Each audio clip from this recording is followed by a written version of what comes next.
Happy Sunday, everybody. Today is a tantalizing topic, talking about whether there exists or existed a secretive church committee that controls politics in Utah.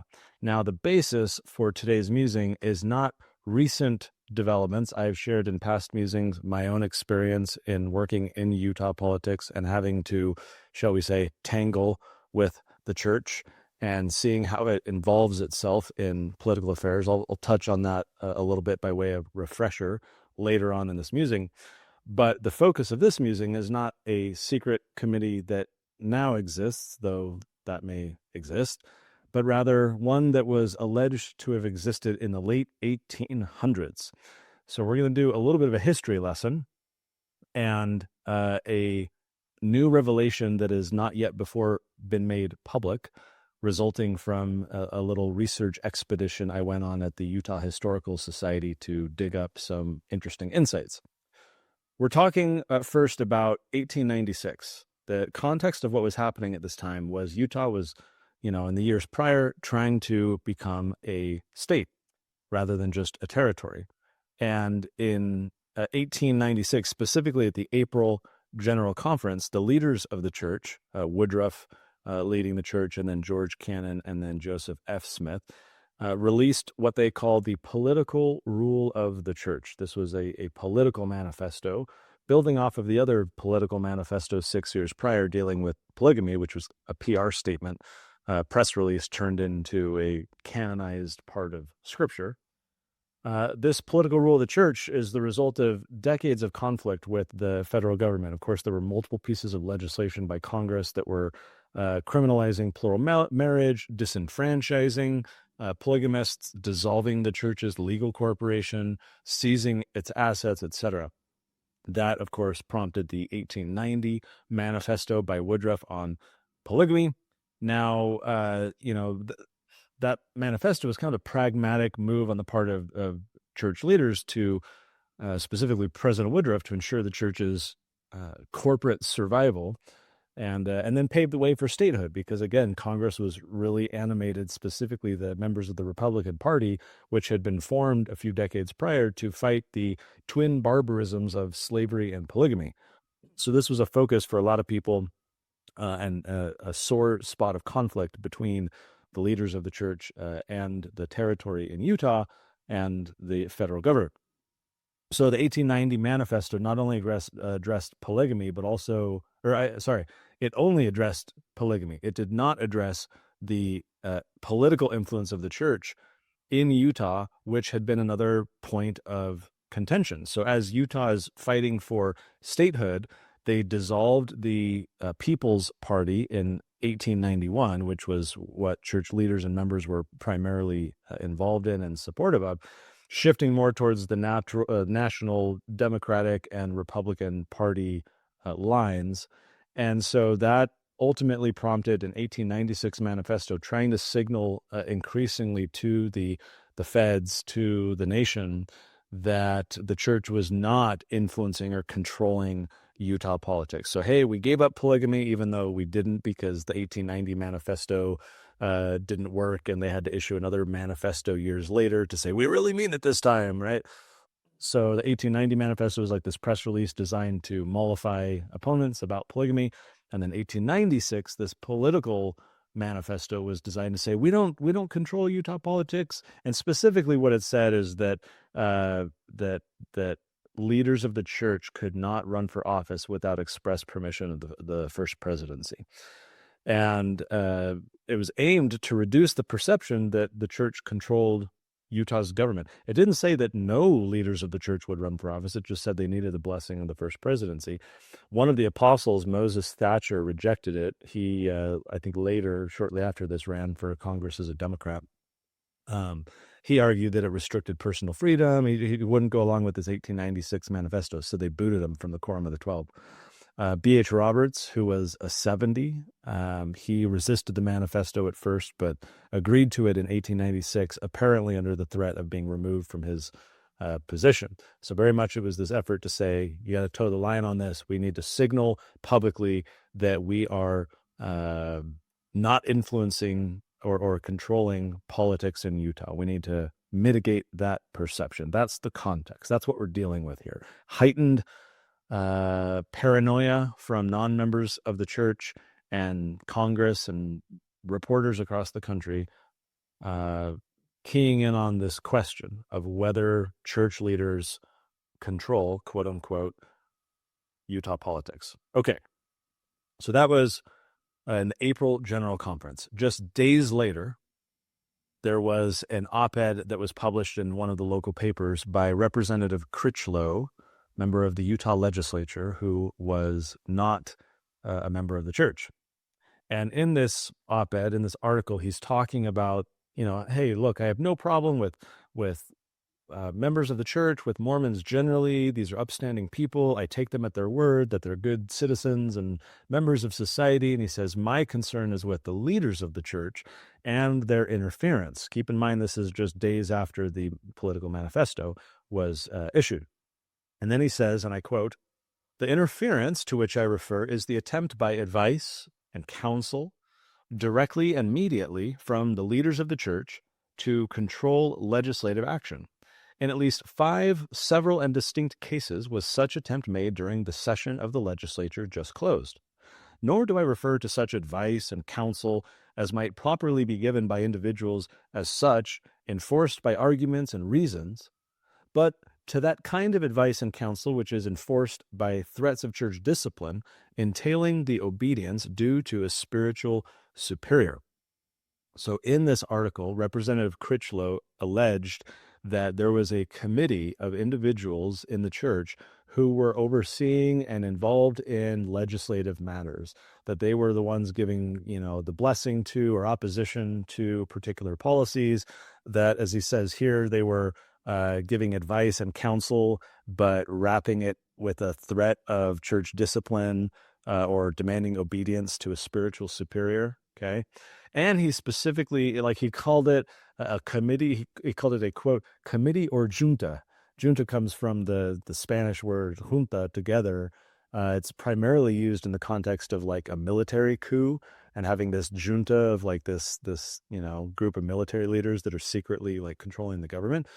But here in this use case, Representative Critchlow is calling this a junta of this secretive group of people who are who have outsized control and secretive control and influence beyond what people would suspect. He goes so far as to name 5 individuals as being part of this junta. One was Charles Penrose, who was the assistant church historian. He was the former editor-in-chief of the Deseret News and a former legislator. Penrose comes into play at the end of this musing. James Sharp was named as an individual on this committee. He was a former Speaker of the House in Utah. William King, who was an Associate Justice for the Utah Supreme Court. William Ryder, who was an influential businessman and former Speaker of the House, so 2 former speakers. And then F.S. Richards, who was at the time general counsel for the church. So this is who Representative Critchlow names and says, these are the people on this committee or this junta who are all up in this legislative business and trying to, from the church's perspective and purview, come and influence what we're doing here. He, of course, is a non-member of the church, so he's particularly sensitive to this, that his own perhaps legislative efforts are being curtailed by the church coming and telling its members in the legislature what to do or what not to do. So one could reasonably suspect that someone in that position would have a concern. He aired his concern publicly just days after the Political Manifesto of 1896 was given. Okay, this kicked up a, whatever you would call it, a dust storm, a firestorm of response in the local newspapers. I had fun going down the rabbit hole and reading a lot of these old articles. The following day after this claim is made, by the way, part of the claim was that the governor, who was a member of the church, was in on it and talking to church leaders. The governor, the following day in the Salt Lake Tribune, flatly denies any involvement. He said, and I quote, "You may say that the statement," from Critchlow, "is unqualifiedly false, that I either sought, listened to, or accepted advice or counsel from any committee, junta, kitchen cabinet, or whatnot appointed by the Mormon Church, and that I knew nothing of the existence of any such an affair. You may say that I not only expressly deny the statements with respect to myself, but I distinctly disavow that the church to which I belong has sought to dictate, counsel, advise, cajole, threaten, urge, influence, or interfere in any manner whatsoever with any official act of mine since my election or before, or of any official act of the legislature of which I have any knowledge. I'm totally at a loss to understand the purpose of Mr. Critchlow in giving publicity to such a letter. Okay, so that's the governor, member of the church at the time, saying, I'm not involved in this, and I know nothing about it, and the church has never tried to advise or counsel me or influence or interfere in any manner, whatever.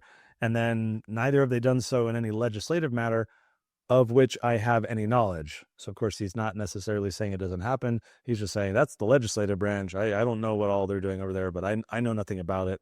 Governor's washing his hands. Same day in the Salt Lake Herald, they wrote, the paper's editors, that reporters were sent out yesterday to interview the gentleman said to constitute the alleged committee, with what result may be seen by reference to our local columns. It will be observed that the gentlemen said to have constituted the committee deny the character attributed to it by Mr. Critchlow.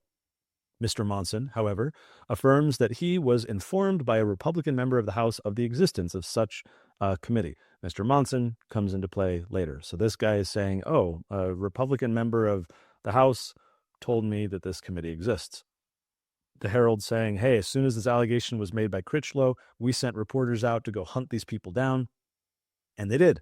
And they were able to get on record responses from a bunch of these individuals. I'll share the one from Charles Penrose because, again, he comes into play in just a moment. This is the same day, still in the Salt Lake Herald. They write, Charles Penrose of the Presidency of the Salt Lake Stake was found at the Third Ward meeting last night after he had addressed the ward conference. The gentleman's attention was called to the sentiment of Mr. Critchlow to the effect that the church had had a steering committee and was asked what he knew about it. Quote from Penrose, there was no committee appointed by the church that I know of. I am somewhat familiar with legislative matters, and members of the legislature occasionally asked me for my judgment. I met with F.S. Richards, and we called in a few other gentlemen, some Democrats and some Republicans. Members of the legislature asked us what we thought of certain measures. That was all there was to it. In some instances, our recommendations were not carried out. We had no authority from anybody and made no attempt whatever to control the legislature. As for the governor, I never spoke to him, but twice on legislation. In one instance, he had already made up his mind, and in the other, he took an entirely different view from the one I held, and of course, carried out his own ideas. So here's Penrose saying, look, members of the legislature asked us, the us being F.S. Richards, who was named by Critchlow as being on this committee, as well as other gentlemen, some Democrats and Republicans. But he says, look, members of the legislature asked us what we thought. That was all there was to it. There's no authority, right? He's saying the information flow is coming from, or the requests are coming from the legislature or particular legislators to this group of F.S. Richards and Charles Penrose and some of these other guys. That's all there was to it. It was them asking us what we thought of certain measures, asking our opinion. That's it. Penrose is saying there's no committee that I know of. I've had some private meetings with people because legislators asked us our private opinions. That's all. No authority. Again, that's all.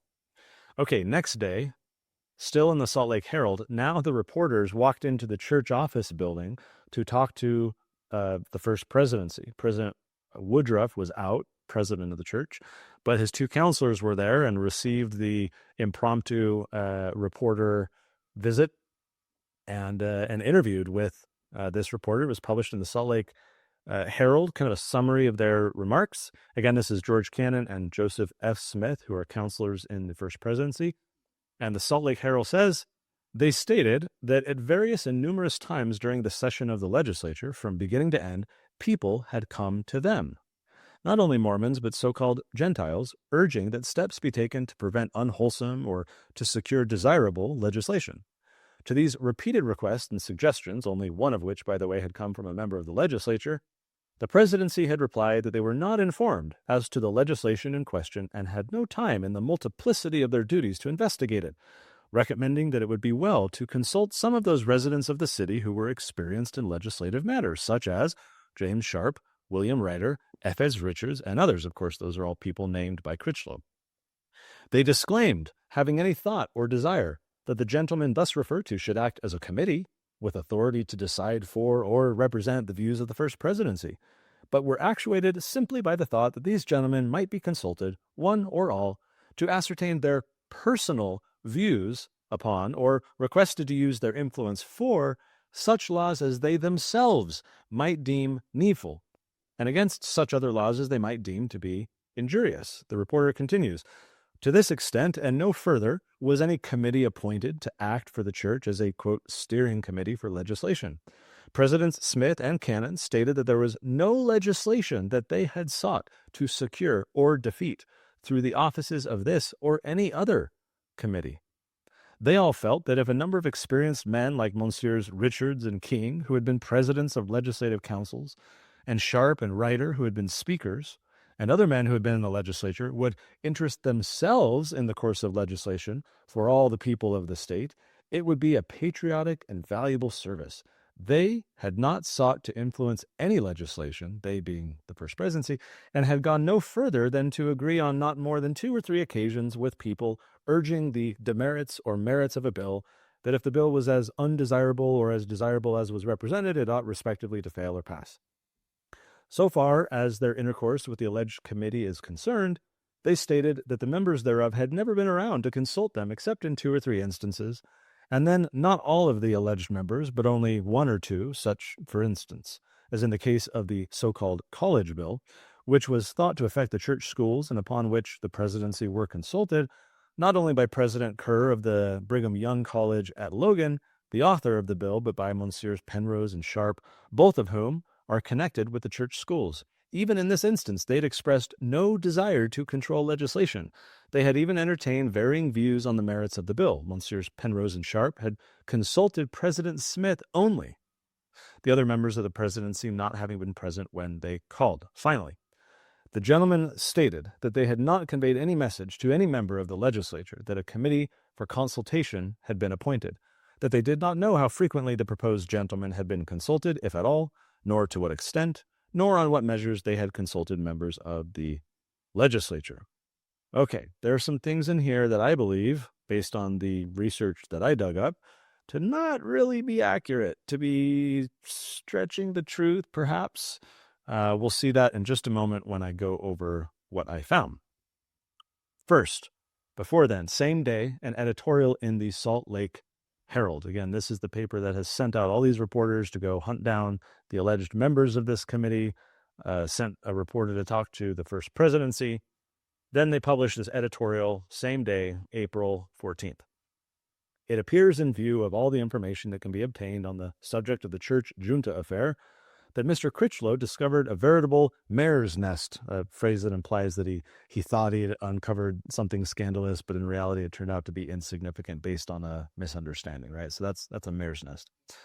The interviews secured with the members of the alleged junta and published in yesterday's Herald, together with the interviews that appear in our local columns today with Messrs. George Buchanan and Joseph F. Smith and Governor Wells, settles the matter beyond question that no such junta was appointed by the church authorities. Even the Salt Lake Tribune, after the flat denial of the governor of the existence of the junta and the failure of Mr. Critchlow, when applied to by a Tribune representative to give the necessary proofs of his charters, says editorially, quote, putting the two together, if Mr. Critchlow has nothing further to offer, the verdict will be that Mr. Critchlow, after all, had little more than a suspicion behind him, and that up-to-date young Utah has the best of the situation. All right.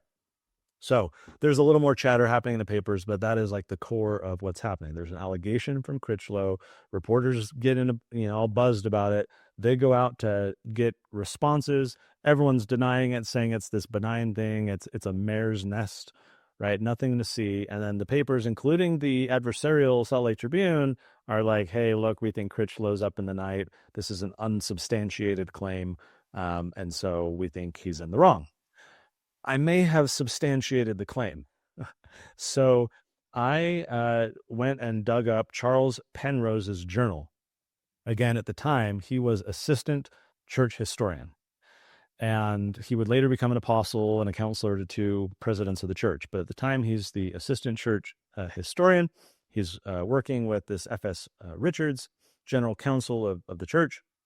His journal is in possession of not the First Presidency vault or not any of this stuff. His journal is in possession of the Utah Historical Society, which is like half an hour away from where I live. So it's not online. It's not any of that. But I made an appointment. I went up there into this crappy old government rundown building, and they pulled it out of the vault, this old school journal, as well as a typescript of the journal.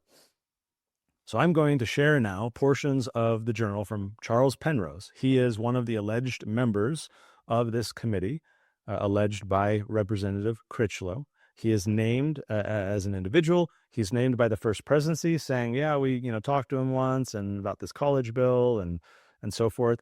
And so he's alleged to be at the center or near the center of this whole so-called junta affair.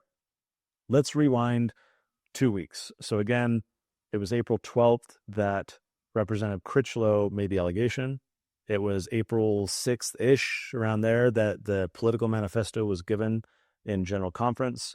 And in the days following April 12th is when all the responses and all the reactions from named parties are published in the paper. But let's go back 2 weeks. We're going to start with March 30th. Again, this is 1896.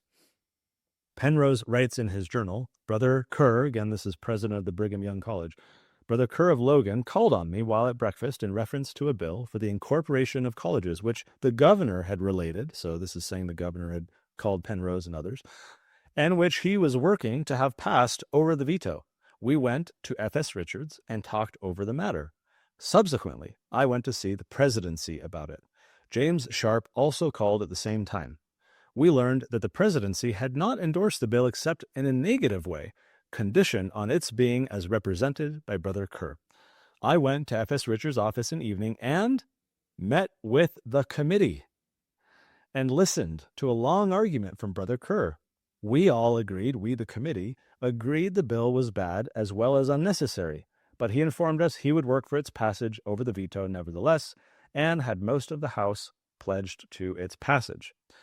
Okay, so again, this shows the governor was in communication. He did concede, once or twice, and I was involved in talking to people.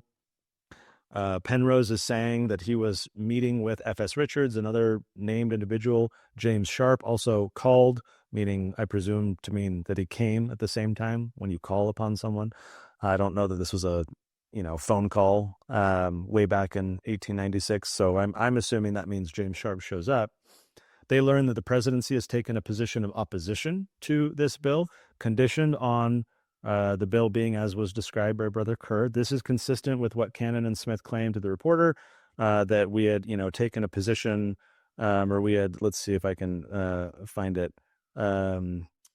Let's see, we had gone no further than, this is from Cannon and Smith, than to agree on not more than 2 or 3 occasions with people, urging the demerits or merits of a bill, that if the bill was as undesirable or as desirable as was represented, it ought respectively to fail or pass. So they're saying there were a couple of times when someone talked to us about a bill, and based on their representations, their warrant of what this bill was, we had feelings for or against. So that appears to be consistent.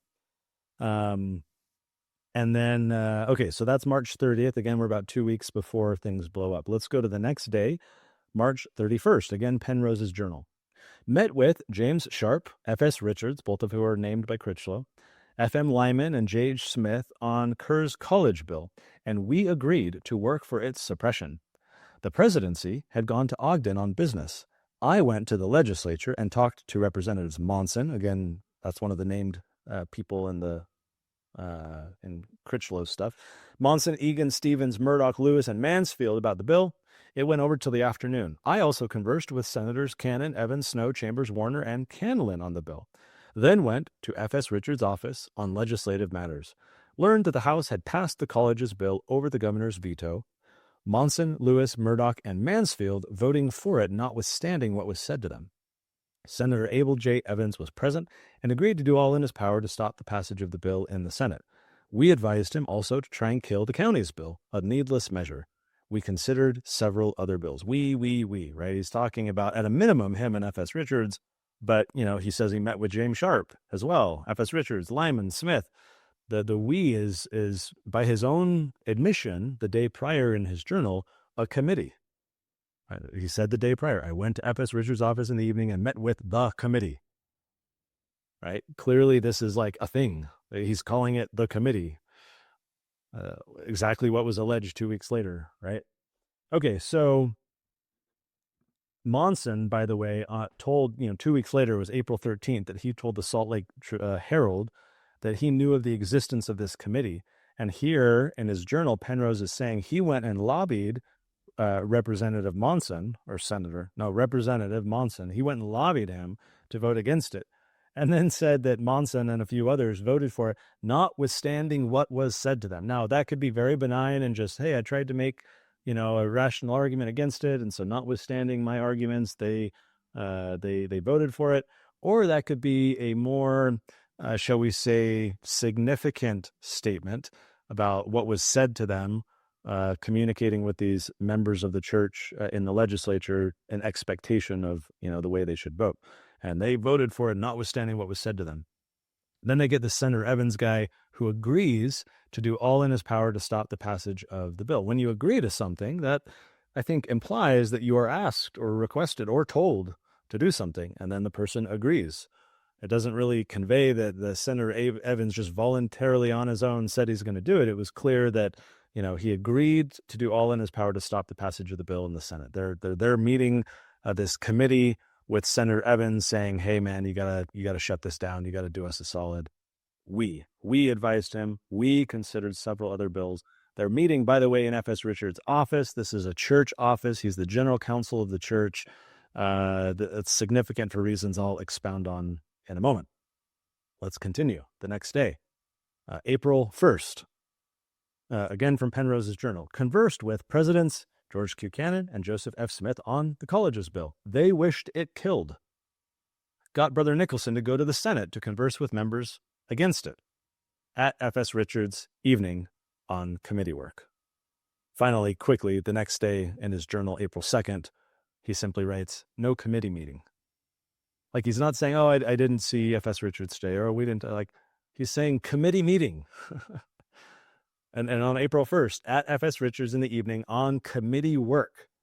Not this ragtag band of upstanding citizens with legislative experience who are using their own personal interests to take positions for or against. He's calling this committee work.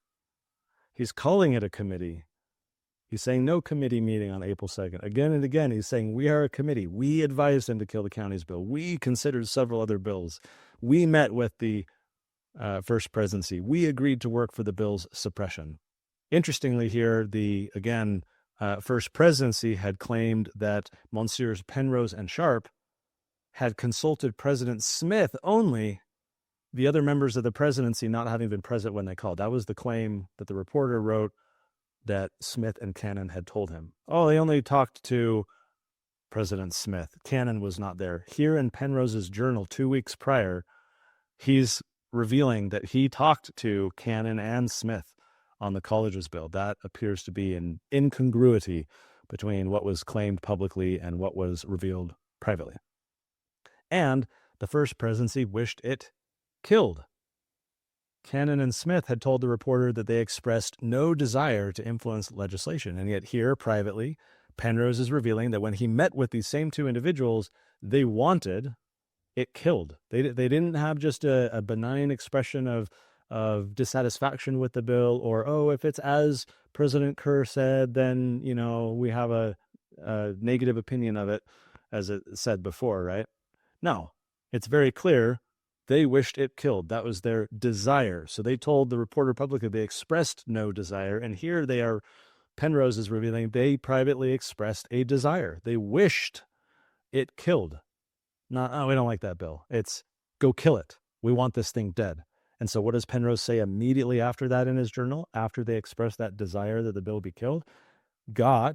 Penrose went and on presumably I think very fairly, presumably on behalf of the directive from the first presidency, got this Brother Nicholson guy to go to the Senate to talk to members of the church about it. And then he was on committee work later that evening with F.S. Richards. Okay, let's fast forward 10 days. We're going from April 2nd to April 12th in the journal. This is the day that Critchlow blows things up. And Penrose in his journal records, in the evening, I attended a Third Ward conference, read the manifesto. This is the Political Manifesto, spoke on it at length. People voted for it and for church and ward officers. One or two did not vote, but no opposition. At close, Ed C. Ivins of the Salt Lake Herald and a reporter came to me, said they had reported my discourse, and wanted to know about the junta or committee to control legislation reported by lawyer Critchlow in that day's Tribune, of which it was said I was a member. I told them the facts as far as I thought proper, and decried Critchlow's falsehoods. Later in the 11th Ward, Brother William Ryder came to see me in relation to the same matter. William Ryder, again, was one of the other named individuals by Critchlow as being part of this, was also named by Cannon and Smith, saying, yeah, we've talked to Ryder, and he's got this relevant experience. But I find it interesting here. Penrose is saying that he told the reporter from the Salt Lake Herald the facts as far as I thought proper. That's an interesting way of saying that you just told someone the facts. As far as I thought proper, meaning that there were certain facts that were improper to share publicly with a reporter, right?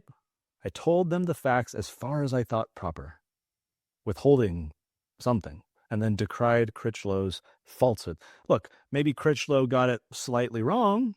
Maybe there wasn't overt threats of church discipline, so maybe that's what Penrose is latching onto. Oh, these falsehoods. He claims it's this formal committee. No, it's just an informal committee. And he claims that we're, threatening members with church discipline. No, we're not doing that. We're just letting that be implied by the fact that this is coming at the directive of First Presidency members who wish the bill killed. Right? So here he's denying these falsehoods. It seems to me that he's straining at a gnat, right? That he's only telling the reporter facts as far as I thought proper. Okay, let's go to the next day. Again, the following day is when the public is now reading it came out in the paper, I think, earlier in the day on the 12th. So the 13th is now when you get some of the blowback and the fallout. Penrose writes in his journal that the Salt Lake Herald contained an extended report of my remarks of Sunday evening, also my denial of Critchlow's statements, and interviews with F.S. Richards, James Sharp, W.W. Ryder, W.H. King, and J.M. Tanner on the same matter. I talked with the Presidency on the subject. Considerable excitement over the Critchlow letter. The Presidency was interviewed by Herald and Tribune reporters. So here when Penrose says that he talked to the Presidency, this is the same day that the reporter shows up, as Penrose just said. So presumably by Presidency, he's referring to just Cannon and Smith because Woodrow apparently was out that day. So he talked to Cannon and Smith. The reporter talked to Cannon and Smith. They had considerable excitement over the Critchlow letter. Oh, this allegation's been made. We got to tamp this down. Why? Because of the context. Because they had just released this Political Manifesto 1 week prior. Penrose, as a member of the stake presidency, is at ward conference reading the manifesto, asking for a vote of common consent. Presumably, therefore, other leaders of the church, local, spread throughout Utah, are doing the same. So following the general conference, there's this effort to spread the Political Manifesto, trying to raise awareness that, no, we're not influencing church politics, and here's what we're going to do about it. We're going to restrain leaders of the church from running for office without permission of the First Presidency. But the intent of the manifesto is to try and quell this broader concern about legislative and political involvement, combination of church and state or whatever, right? And so that's the context. And so this is a tinderbox, and no wonder just days later when Critchlow's allegation, or you might say revelation, comes out, Penrose reports that there is considerable excitement over the Critchlow letter because this is a very sensitive topic for the time in which it's all happening. 2 days later in his journal, final part of Penrose's journal that I'll share very briefly, he just says, the fuss is still going on about the junta. So They're still feeling the effects. There's lots of chatter in the newspapers and in the community, and they're, still dealing with it. Okay, so a few things to sum up. Penrose acknowledges the existence of a committee in his journal 2 weeks prior to Critchlow publishing the letter. He calls it a committee several times. We as a group, right? We're doing this. We're a committee, meeting with the committee. We're doing committee work. Cannon and Smith, basically the first presidency, expressing no desire to control legislation, claiming that Penrose and F.S. Richards only met with President Smith. Penrose revealing that's not true, that he met with Smith and Cannon, apparently, and that while they expressed no desire to control legislation, or that's what they stated publicly, privately, Penrose is revealing that they wished it killed. They gave a directive, and then immediately after that directive, Penrose, as a committee member, goes to work, deploys this Nicholson guy to go to the Senate, talk to church members against it, no doubt conveying that, hey, the first presidency wants this killed. The gentleman stated that they had not conveyed any message to any. Okay, this is from the first presidency, or from Smith and Cannon when they're talking to the reporter, right? The reporter is saying that these gentlemen stated they had not conveyed any message to any member of the legislature that a committee for consultation had been appointed, that they didn't know how frequently the proposed gentlemen had been consulted, if at all, nor to what extent, nor on what measures they had consulted members of the legislature. To me, this feels like an act of plausible deniability, right? First of all, saying that we had not conveyed any message to any member of the legislature that a committee had been appointed, right? So all they're saying here is we didn't announce that this committee exists. We didn't shout from the rooftops to legislators that we'd formed this committee. Well, of course not, right? You wouldn't do that. You would just kind of privately do this. I remember when we were first tangling with the church on the cannabis issue in 2016, I believe. And when the so-called home teachers showed up to Senator Madsen's office, grandson of Ezra Taft Benson, he was a senator, Mark Madsen, and we're in his office. It's the senator, his intern, myself, and the two home teachers coming to convey that they wished it killed. Same thing. And when we asked, who is they, all they would reveal to us was, this comes from the top. This comes from the highest levels. Those were the words they would use. They would not state the name of any particular committee. They would not state if it was the first presidency or the president of the church. They would just use these like vagaries to obfuscate. So when Smith and Cannon here are saying, oh, we didn't tell anyone about a committee. Well, of course not, right? Like, that's not the way this works. And then they say, we don't know how frequently these guys were consulted or how often or what. That to me seems like there's a very classic business strategy, right? Delegate, deflect, and disavow. The more you can separate yourself from the action, you've already signaled what you want. You've made clear that I want this outcome, but you kind of let the underlings take care of it and you separate yourself, right? You delegate it, then you deflect, and ultimately you can disavow and tie things off without being affected yourself if things go awry. This has a feeling like that, right? We don't know how often they met. We don't know when they were consulted or to what extent or things like that, right? Except they're meeting with members of the committee and they're wishing things killed, and that action is immediately taking place on their behalf. And they didn't need to know how often that these committee members were being consulted, right? Because these members understood what the church wanted and then went about doing it. The message had been given. We want this killed. You go and do it. I will disavow any knowledge of this, right? Okay. So, the college bill that's being referenced was opposed by the first presidency, who endorsed it in a negative way. Penrose directly goes to them to solicit their views. That evening, he said he met with the committee to discuss things with this guy, Kerr. The committee meetings are in Richard's office. Again, as I mentioned, this is church property. I believe that this is a strong suggestion that this was not personal, as was claimed by Smith and Cannon. Remember that their contention was that, these are just patriotic, upstanding members of society who have some legislative experience. And anytime people are coming to us as members of the first presidency asking our views, we're just too busy.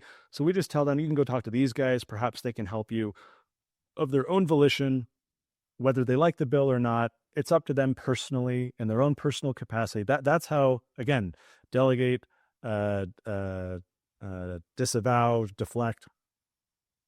So that's what the First Presidency, at least Smith and Cannon, are doing here,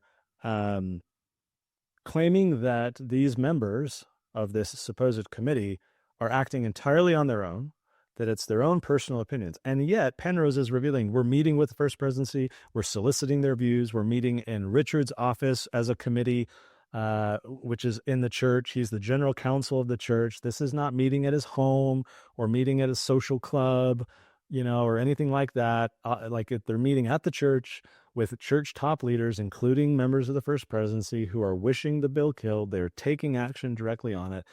This all suggests to me that this is an institutional, not an ad hoc effort.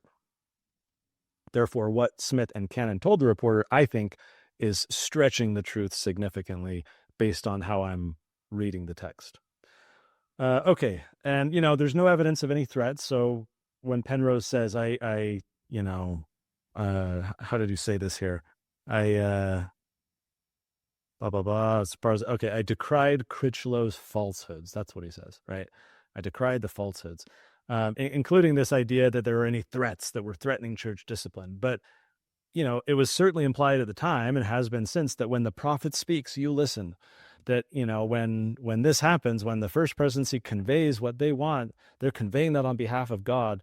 Therefore, it's already implied that if you as a member of the church go against the prophet, if you go against the top leaders of the church, that there are potential ramifications for that. It's not that Penrose or this Nicholson guy or others, when they're meeting with legislators, need to be so on the nose and say that outright. It's implied, it's understood, it's felt, it's perceived. Right. So that might allow Penrose to be, I decried these falsehoods that were threatening anyone with church discipline, or whatever. But I think it's implied. And so, even though the 1896 manifesto pledged some level of neutrality-ish, I think Penrose's journal suggests that was more of a tactical reorientation rather than a full withdrawal from influence. And it happens today, too. As I teased earlier, as I've shared in past musings, right? Most of the Utah legislature is Mormon. And, when these claims bubble up in the press, you'll get a reporter going to a low level, like normal member of the legislature. And they'll be like, I've never heard from the church. This doesn't happen at all. My church doesn't influence politics. Well, look, the current head of lobbying for political affairs for the church is the former Speaker of the House, maintaining the same pattern of what they were doing 30 years ago with these two former speakers of the House and former legislators. And so he oversees the lobbying both in Utah and nationally. And, he's a strategic guy. He's a very smart individual. I like him. We get along well. We talk, and sometimes we tangle and because of the nature of things. But he's strategic. He's smart. He knows how the sausage is ground. He knows how it works. You don't have to go out and meet with individual members of the legislature and all these Mormons. You just go straight to the top. You call your friend in power, whether it's the president of the Senate or the Speaker of the House or whatever, and you just say, hey, here's what we want. And what they want happens. That's how our bill back in 2016 got shut down. They called the president of the Senate and said, we don't like this bill. And the bill was dead, not because it was voted down, not because they went and talked to all these different members of the church or the legislature who were members of the church. No, they just went to the top. They leveraged the process where the president or the speaker have significant power, where the lay members of the legislature don't want to go against the leader because then there's punitive ramifications. If you're fighting the leadership of the legislature, you can get pulled off of committee. You can, there's other ways to punish you, to shut down your bills, to basically you get no success at all. So it's understood there that if the president of the Senate or the Speaker of the House wants something done a certain way, that's how it's going to be done, with minor exceptions if there's a lot of pushback or resistance. But generally speaking, it's like, okay, the president of the Senate said that this bill's dead, so it's dead, and that's it. And the church knows that. The former Speaker of the House who lobbies for the church knows that. And so when they want to kill a bill, they place a call. They don't even need to go to the Capitol where people might see them. And I mean, sometimes they do, but mostly these are private meetings. They're private phone calls. A directive is given.